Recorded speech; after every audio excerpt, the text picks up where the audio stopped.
Rakan-rakan dimuliakan, Dr. Zulkifli selaku pengurusi Jawatankuasa Persiapan bersama Saudara Babi Cintong, Saudara Rafizi dan beberapa teman lain yang telah bertungkus lumus mempersiapkan draft yang diteliti oleh pimpinan tiga-tiga parti, terutama dari isu-isu dasar pokok. Yang berhormat Saudara Lim Kit Siang, Tan Sri Khalid, Menteri Besar dan rakan-rakan yang saya muliakan.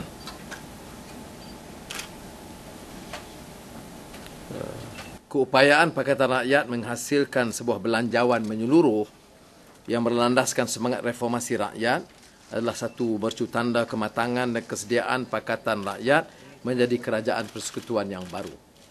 Belanjawan bertemakan kesejahteraan untuk semua, lengkap mencerakinkan dengan terperinci unjuran pendapatan, perbelanjaan dan peruntukan untuk program-program nasional yang meniupkan roh kebajikan seperti yang diperjuangkan oleh Pakatan Rakyat. Belanjawan ini akan menjadi penanda aras dan penimbal balik kepada belanjawan yang akan diumumkan oleh Perdana Menteri pada 7 Oktober ini. Saya yakin rakyat yang serba matang dan mahir menilai akan membandingkan kedua-dua dokumen dan insya-Allah menguatkan lagi iltizam rakyat menuntut perubahan di negara yang kita cintai ini. Apakah wajar belanjawan hanya dilihat sebagai satu senarai gula-gula yang hendak ditawarkan kepada rakyat beberapa bulan sebelum pilihan raya umum? Sedangkan bertahun-tahun sebelum itu, rakyat ditindas. Di mana kewarasan sebuah kerajaan apabila fokus setiap belanjawan hanyalah kepada perkara-perkara yang penting, kepada golongan kecil niagawan kaya dan kroni mereka, sedang kebajikan rakyat diketepikan. Sebab itu belanjawan 2012 oleh Pakatan Rakyat mengambil pendekatan yang sangat berbeza. Sementara kita memberi perhatian kepada perkara-perkara makroekonomi, baik persoalan defisit, pelaburan swasta, angka-angka pertumbuhan, keberdayasaingan ekonomi negara, kita jangan sekali-kali alpa bahawa maqasid perancangan belanjawan adalah untuk mengangkat keperluan rakyat mengatasi yang lain. Maka, prinsip asas yang menjadi teras kepada belanjawan 2012 oleh Pakatan Rakyat adalah seperti berikut. Membantu rakyat dalam masa terdekat untuk mengharungi suasana ekonomi yang semakin terhimpit. Menjamin kelangsungan kewangan negara dengan tumpuan khusus untuk mengurangkan defisit. Menambah nilai perbelanjaan negara agar peruntukan benar-benar sampai kepada rakyat dengan memerangi rasuah dan penyelewengan. Memperkasa keupayaan ekonomi rakyat dalam jangka masa sederhana dan panjang melalui rekayasa latihan teknikal, vocational dan penggajian yang memertabatkan rakyat, mengukuhkan lagi arus reformasi politik yang menjadi prasyarat dan pendinding dari anasir-anasir yang mau membolot kekayaan negara untuk mereka dan kaum kerabat mereka. Belanjawan 2012 akan memperuntukkan 220 bilion ringgit berasaskan kepada sasaran untuk mengekang defisit kepada 4.4% daripada KDNK. Walaupun jumlah ini melibatkan penjimatan perbelanjaan sebanyak 14 bilion ringgit dari kadar yang dibelanjakan oleh Barisan Nasional, kita yakin melalui pengurusan wang negara yang lebih berhemah, telus bertanggungjawab dan berkesan, jumlah 220 bilion ringgit akan memberi 20% nilai tambah kepada rakyat berbanding apa yang dibelanjakan oleh BN.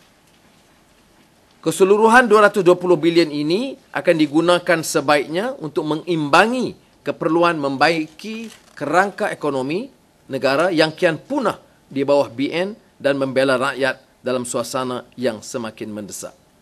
Defisit 2011 yang diunjurkan mencecah 6% dari KDNK membayangkan kegagalan BN menghentikan langkauan defisit belanjawan selama 13 tahun berturut-turut akibat ketirisan, rasuah dan penyelewengan. Oleh itu, fokus untuk mengurangkan defisit kepada angka 4.4% telah menjadi satu keperluan mutaakhir demi kelangsungan kewangan negara di masa akan datang. Al-Quran menegaskan, "Kai la yakuna dawlatan bainal aghniya'i minkum." Yang bermaksud,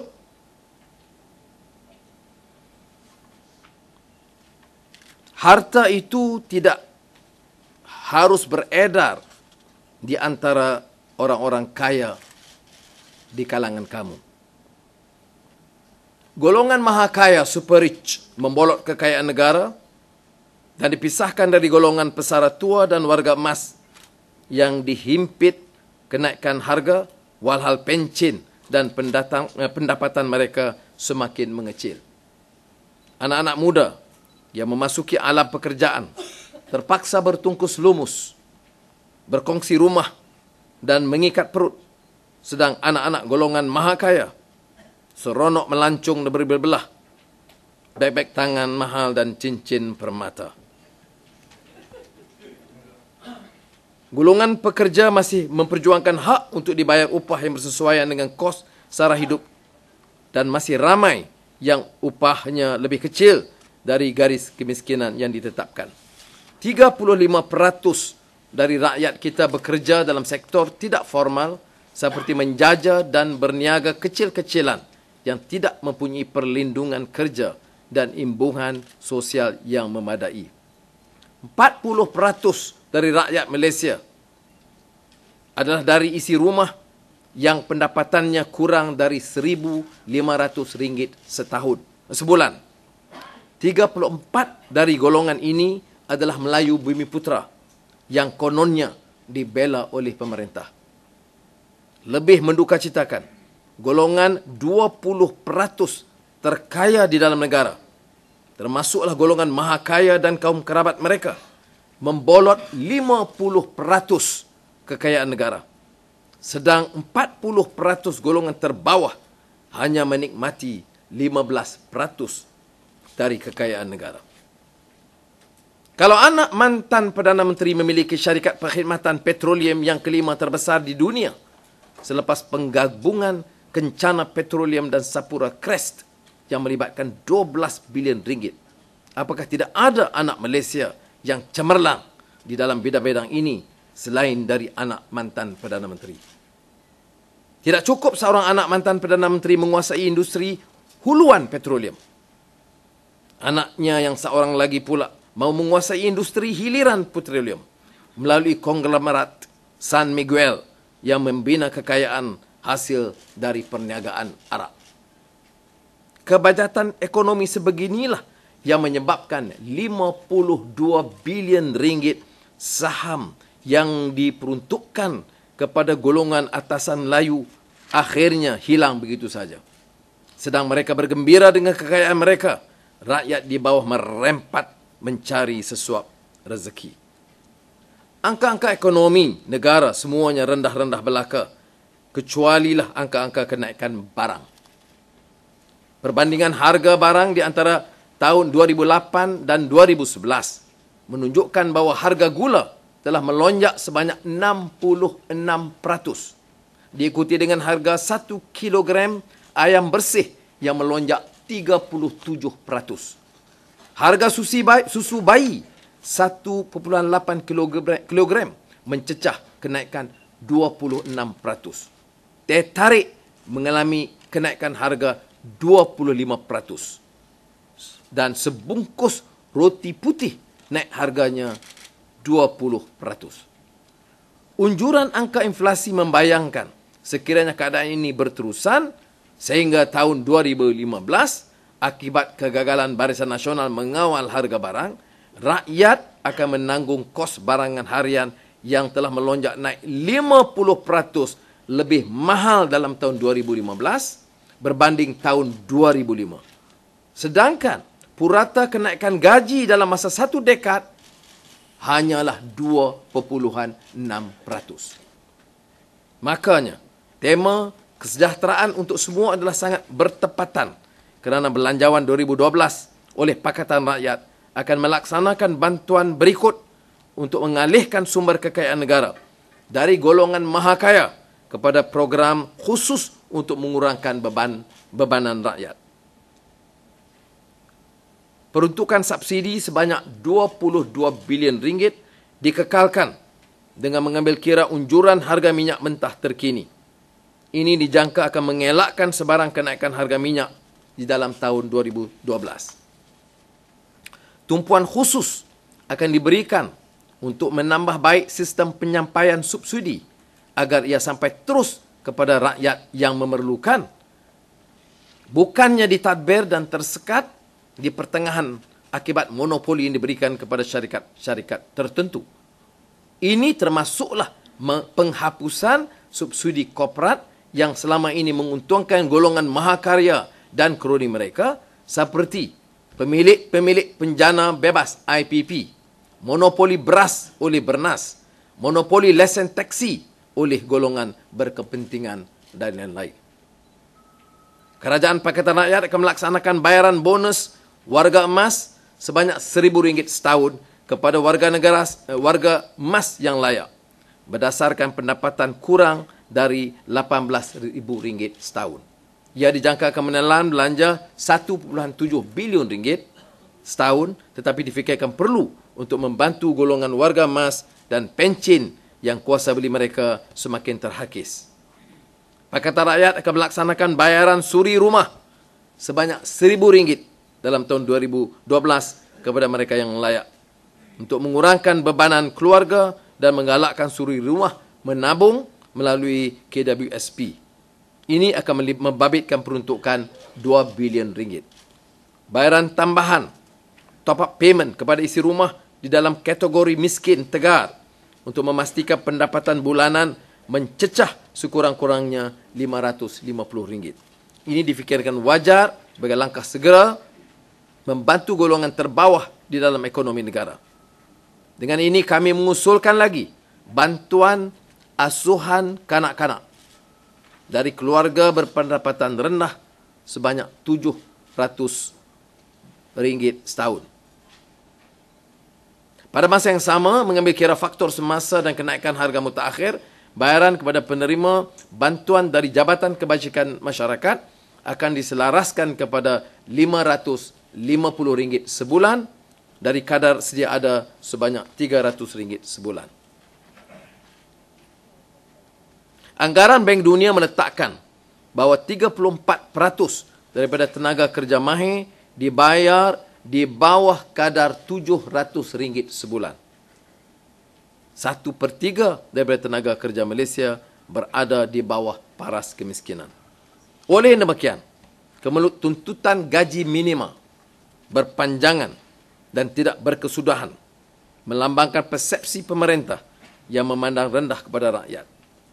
Kuasa untuk menentukan gaji minima terus dipusatkan di tangan menteri. Justru Akta Majlis Rundingan Gaji Kebangsaan yang dibentangkan baru-baru ini tidak lebih dari helah untuk menutup keengganan Barisan Nasional melaksanakan gaji minima.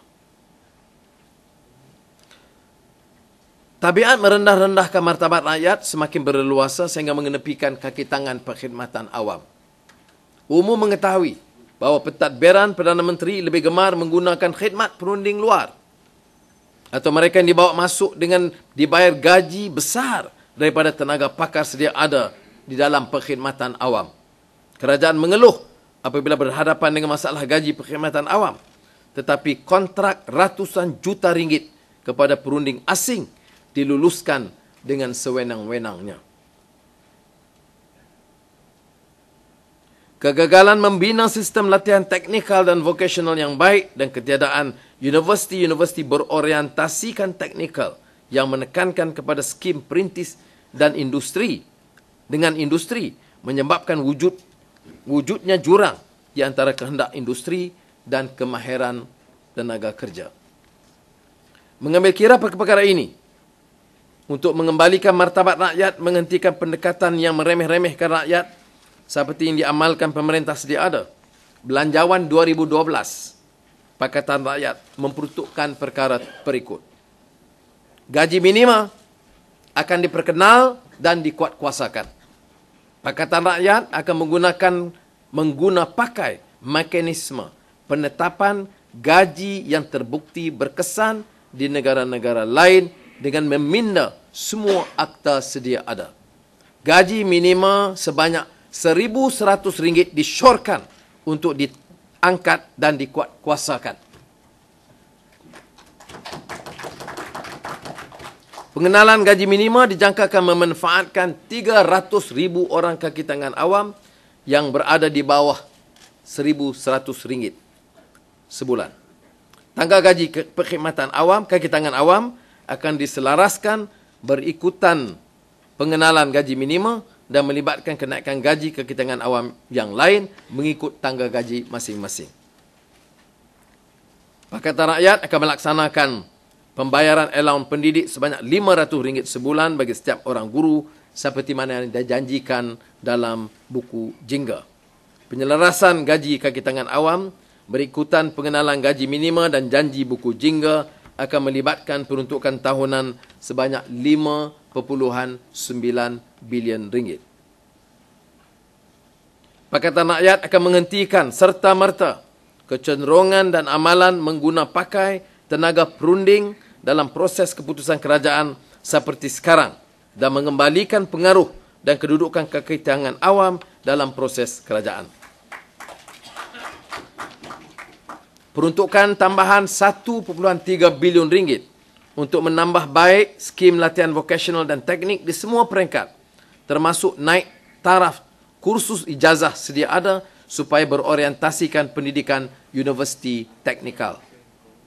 Peruntukan tambahan RM1 bilion untuk perumahan awam yang akan dipacu melalui perkongsian pintar bersama-sama dengan kerajaan-kerajaan negeri. Pelaksanaan skim bina dan jual secara berperingkat bermula dengan skim perumahan awam untuk memastikan tiada rakyat Malaysia yang teraniaya akibat projek perumahan terbengkalai. Penganugerahan lesen-lesen secara terus kepada rakyat dan pemohon dengan membatalkan sistem payung dan konsesi diguna pakai, bermula dengan pemberian lesen teksi secara terus kepada pemandu-pemandu teksi. Laporan Bank Negara Malaysia terkini berdasarkan angka hutang negara setakat suku kedua 2011 mencecah RM437 bilion. Jika unjuran KDNK bagi 2011 dibuat berdasarkan pertumbuhan 5%, maka kadar keberhutangan negara telah mencecah 53% dari KDNK pada tahun 2007. Kadar ini hanyalah 42% dari KDNK. Kadar keberhutangan rakyat Malaysia merunsingkan. Jumlah hutang oleh isi rumah Malaysia mencecah RM577 bilion pada akhir 2010, iaitu 77% dari KDNK. Sedangkan pada tahun 1997, ia hanyalah 33%. Maknanya, di bawah pentadbiran Menteri-Menteri Kewangan dan yang kebetulan semuanya Perdana Menteri sejak 1998, rakyat Malaysia terpaksa berhutang lebih sehingga kadar keberhutangan meningkat sekali ganda dalam masa 13 tahun saja. Sebab itu, tidak wajar Perdana Menteri yang akan datang dari Pakatan Rakyat terus memegang jawatan Menteri Kewangan. Keadaan diburukkan lagi dengan kadar defisit yang berpanjangan sejak mantan-mantan Perdana Menteri dan Perdana Menteri sekarang memegang tampuk perbendaharaan negara. Defisit diunjurkan mencecah 6% tahun 2011. Jauh tersimpang dari janji Perdana Menteri untuk mengurangkan defisit ke kadar 5.2%. Rentetan krisis kewangan di Eropah dan Amerika Syarikat secara jelas mengajar kita bahawa negara yang tata kelolanya, governance, lemah, berbelanjaan berlebihan melalui hutang dan disalah tadbir ekonominya adalah negara yang paling terkesan apabila berlaku kejutan ekonomi dunia. Saya juga ingin menegaskan bahawa persoalan defisit bukanlah persoalan melebarkan jaringan percukaian agar lebih ramai rakyat membayar cukai. Usaha memekang defisit perlu ditumpukan kepada usaha mengawal perbelanjaan dan mewujudkan tata kelola keuangan terlebih dahulu berbanding sikap Barisan Nasional yang cepat melatah untuk mengenakan cukai baru seperti cukai barangan dan jualan GST yang Pakatan Rakyat akan terus tentang. Mengambil kira keperluan memulihkan asas keuangan negara dan menjamin kelangsungan keuangan negara, Belanjawan 2012, Pakatan Rakyat akan melaksanakan perkara berikut. Pertama, memotong belanjawan Perdana Menteri sebanyak 10 bilion ringgit. Dengan mengembalikan peruntukan ini kepada kementerian yang berkenaan dan mengurangkan kecenderungan berbelanja berlebihan oleh Perdana Menteri. Kedua, sasaran mengekang defisit yang drastik iaitu pada kadar 4.4% bagi tahun 2012 berbanding sasaran-sasaran yang menyimpang sebelum ini. Ketiga, dividen dari Petronas diunjurkan kepada 26 bilion ringgit sahaja, iaitu 4 bilion ringgit lebih rendah dari amalan semasa Barisan Nasional, walaupun keuntungan Petronas dijangka melonjak naik dalam tahun 2012 akibat harga minyak mentah yang tinggi. Ini bertujuan memastikan Petronas mempunyai sumber yang mencukupi untuk berkembang dan menjamin masa depan negara. Penjualan lesen import AP akan dibuat melalui proses lelongan yang dijangka akan menambah pendapatan negara sebanyak 1.2 bilion ringgit. Pendekatan perolehan kerajaan akan dipindah untuk mengamalkan tender terbuka dengan jaminan skim-skim khas untuk Melayu Bumi Putra dan golongan yang memerlukan diperkenalkan bagi melatih usahawan baru berteraskan kebolehan dan merit. Menyemak kembali kontrak-kontrak pembelian senjata oleh Kementerian Pertahanan untuk memastikan nilai tambah kepada strategi dan keperluan pertahanan negara. Tumpuan kepada memaksimalkan pendapatan negara dengan mengutip hutang-hutang, tunggakan dan penyelewengan membabitkan dana dan aset negara. Mengembalikan cukai-cukai excise dan duty yang dibatalkan oleh Perdana Menteri ke atas barang-barang mewah seperti beg tangan, seluar dan berjenama dan lain-lain pertimbangan kategori. Kerana ianya hanya menguntungkan golongan mewah di negara kita. Ekonomi negara perlu beralih kepada sektor bernilai tinggi untuk menambah pendapatan rakyat dan negara.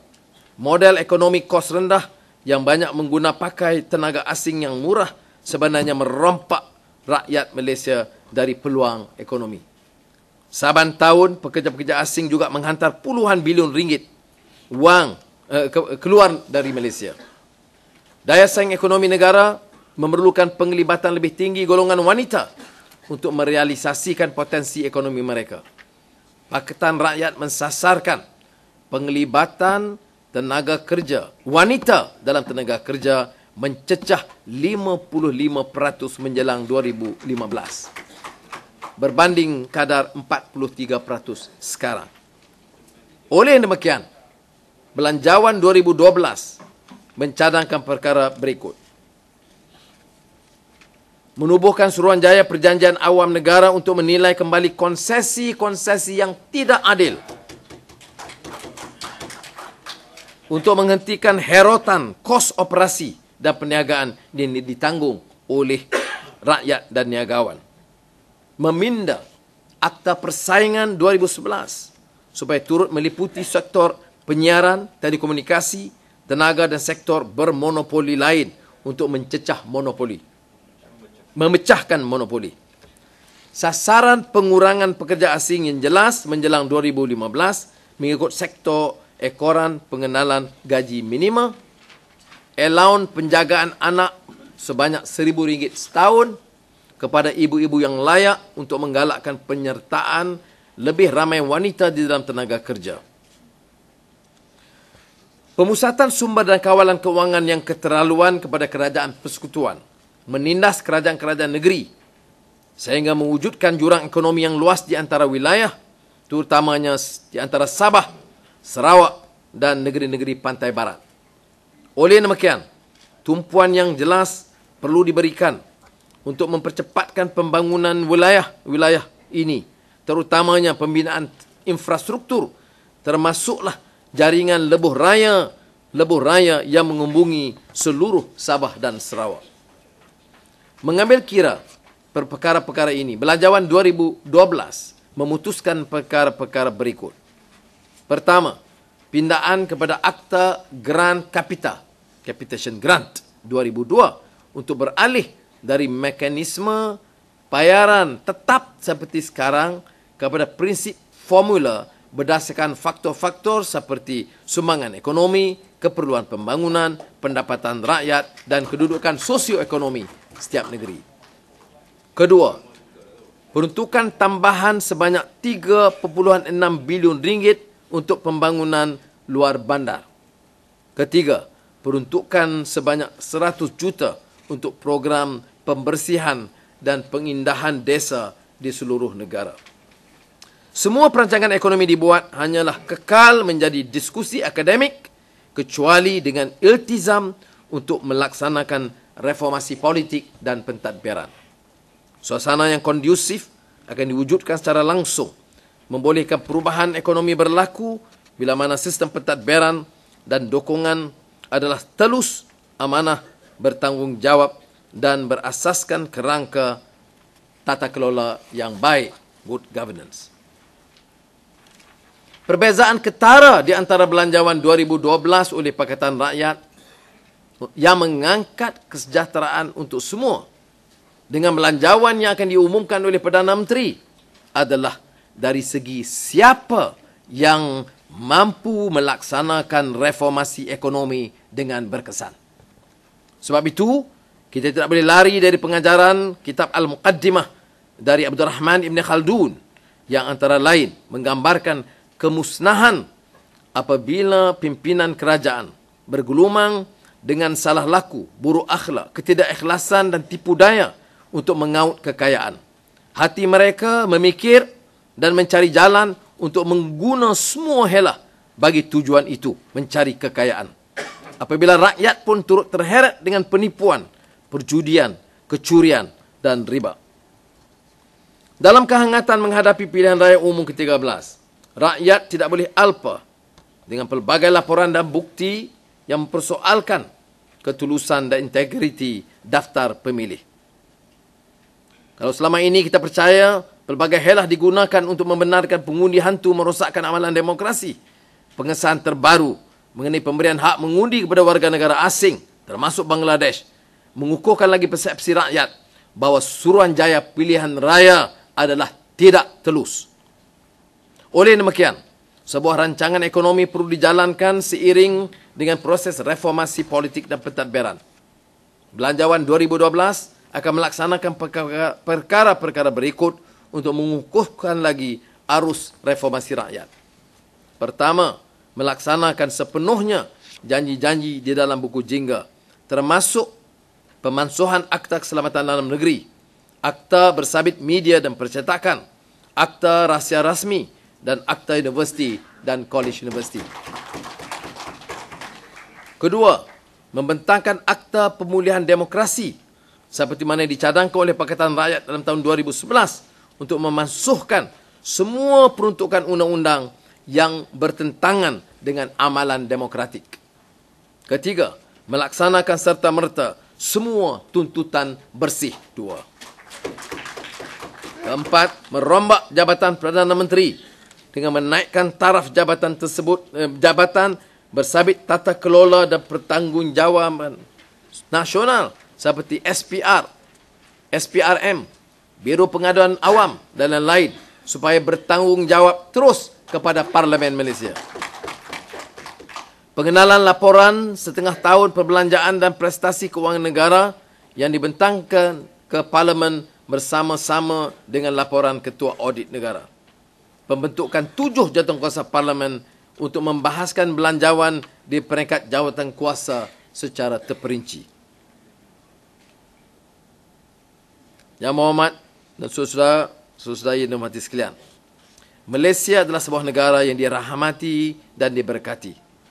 Rakyatnya telah membuktikan bahawa semua cabaran yang getir boleh diatasi bersama melalui muafakat, persefahaman dan hormat menghormati.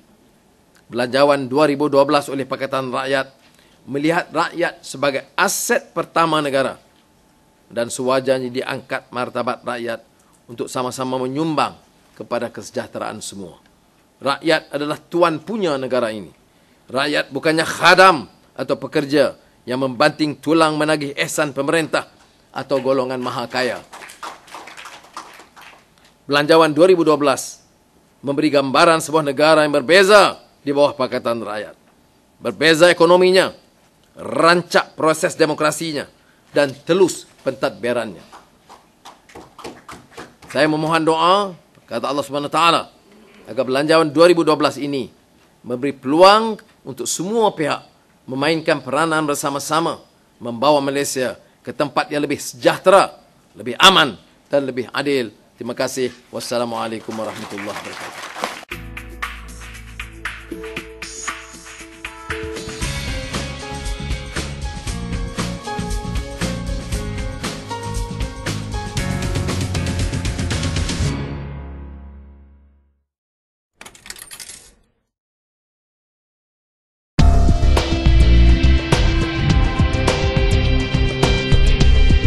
Pihak Media Fast melancarkan e-paper, merupakan satu program baru dalam Media Fast asaskan kepada teknologi maklumat yang terkini yang wajib kita manfaatkan.